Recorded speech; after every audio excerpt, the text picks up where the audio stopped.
era nômade, depois estabeleceu na agricultura, implementou a pecuária, né? E depois ele vai ser nômade de novo. O homem fixa o aprendizado em determinado ponto, em determinado tempo, mas ele não pode ficar ali. Aí ele vai para outras experiências.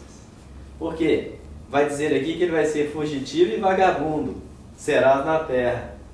Lógico que com uma colocação depreciativa, porque aqui está demonstrando o aspecto constrangedor da punição em relação a outros aspectos que nós já comentamos. Mas, na ótica do progresso, o indivíduo que ele sai de uma situação e começa a percorrer o mundo, ele sai do comodismo. E ele vai ter muito mais experiências e aprendizado do que aquele que fica ali. Se o indivíduo fica na cidadezinha dele ali a vida toda, sem buscar conhecimento, fazendo só mesmo aquelas coisas de sempre, ele cai numa rotina tão limitadora. Agora, se ele sai daquela cidadezinha ali e vai morar lá nos Estados Unidos, ele vai aprender muito mais. Mas ele não deixou de ter os recursos lá da sua cidadezinha dentro de si. E tem uns que até são criticados. Ah, fulano saiu de tal lugar assim, mas aquele lugar ainda não saiu dentro dele. E nem é para sair mesmo, não. A questão é da observação em que a pessoa tem na apreciação que ela dá aqueles recursos e valores que ela vê. De ponto de partida. E às vezes incomoda os outros, né? A pessoa vive daquele mesmo jeito, não muda. Às vezes a pessoa está muito melhor que a gente. Muito mais feliz e muito mais completa. Não é? Mas seria considerado um ponto de partida, né? Da evolução.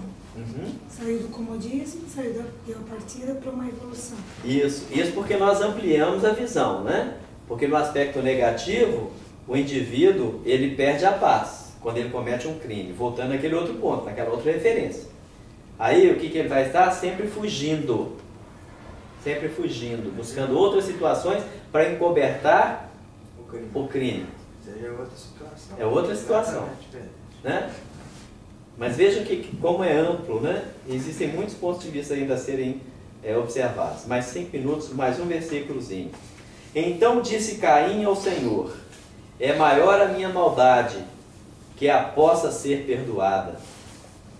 Então, disse Caim ao Senhor: é maior a minha maldade que a que possa ser perdoada.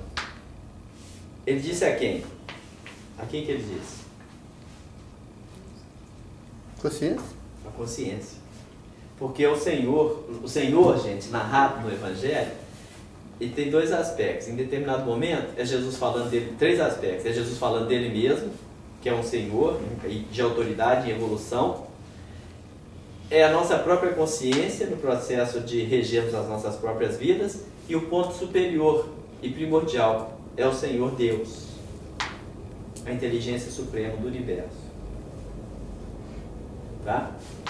Mas o Senhor, por exemplo, naquela parábola do mordomo infiel,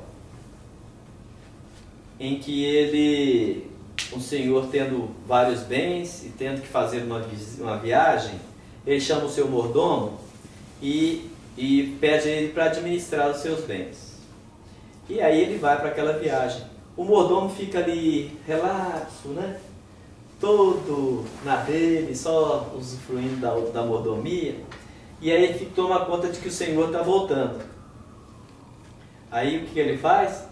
Para poder favorecer, balancear a sua vida, ele começa a fazer caridade, ajudando aqueles outros que estavam em torno da mordomia. Aí ele fala assim: você deve, meu Senhor. Quanto é que você deve? Eu devo 100, então anota 80. Não é a lei de Robin Hood não, tá, gente? É a lei da intercessão pela misericórdia e pelo amor.